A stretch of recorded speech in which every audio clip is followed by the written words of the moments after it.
નમસ્કાર દર્શક મિત્રો, જનરપન ન્યૂઝમાં આપનું સ્વાગત છે। હું છું આપણો મિત્ર કંચન પરમાર। આવો સાંભળીએ આજના મુખ્ય સમાચાર। આફતાબે મૌસિકી સ્વર્ગસ્થ ઉસ્તાદ ફયાઝ ખાનની જન્મજયંતિ નિમિત્તે વડોદરા મહાનગરપાલિકા દ્વારા માનનીય મેયર શ્રીમતી પિંકીબેન સોનીના વરદ હસ્તે તેઓની મજાર પર ચાદર અર્પણ કરવાનો કાર્યક્રમ રાખવામાં આવ્યો હતો। આ કાર્યક્રમમાં શાસક પક્ષ નેતા મનોજભાઈ પટેલ, વિપક્ષ નેતા ચંદ્રકાંત શ્રીવાસ્તવ, सांस्कृतिक अध्यक्ष वर्षाबेन व्यास, उपाध्यक्ष ज्योतिबेन पटेल साथे कॉर्पोरेटर छायाबेन खरादी, हितेन्द्रभाई पटेल અને સાથે મ્યુઝિક કોલેજના પ્રોફેસર કેલકર સાહેબ સાથે મ્યુઝિક કોલેજના સ્ટુડન્ટો પણ સ્વર્ગસ્થ ઉસ્તાદ સાહેબ ખાનના મઝાર પર ચાદર અર્પણ કરીને પ્રાર્થના કરી હતી। रंगीला खानदान में जन्मे फैज़ खान की आज जन्म जयंती है।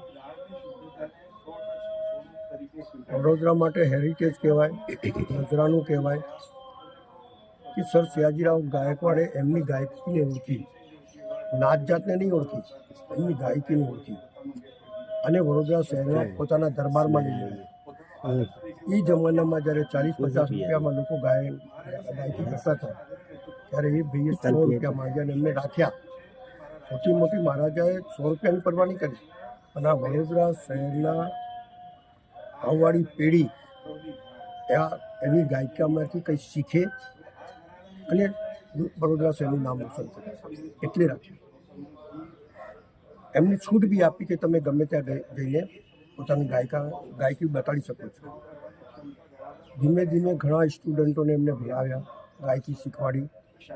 જીવનલાલ કુંદનલાલ સહેગલ તે વખતના ગ્રામાફોનમાં ગાતા હતા, એવા લોકો બી એમના શિષ્ય હતા।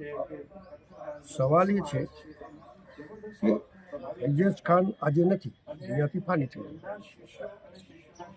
1875-80માં જન્મેલા, પણ આજે બી સ્ટુડન્ટ એમની ગાયકીને એમની મઝાર ઉપર સ્તુતિ કરે છે અને એમની ગાયકીને યાદ કરે છે। એની ગાયકીની સાથે સાથે વડોદરા શહેરનું નામ પણ રોશન કરે છે। સવાલ જ્ઞાતિ જાતિથી નથી, સવાલ એની શિક્ષા એ શું આપી શકે છે એ વાતને ઓળખીને મહારાજાએ એમના માટે પ્રસ્થાન કર્યું। આજે એમની મઝાર ઉપર આ સ્ટુડન્ટ લોકો સ્તુતિ કરતા હતા, પણ એમની માંગ ઘણા વર્ષોથી હું આવું છું ત્યારે બી એમની માંગ છે કે એમને એક રસ્તો મળવો જોઈએ। આજે તે વખતે તો આ સરકારી જગ્યા હશે, જંગલ હશે, અને એ રસ્તો આપણે આપી શકતા નથી।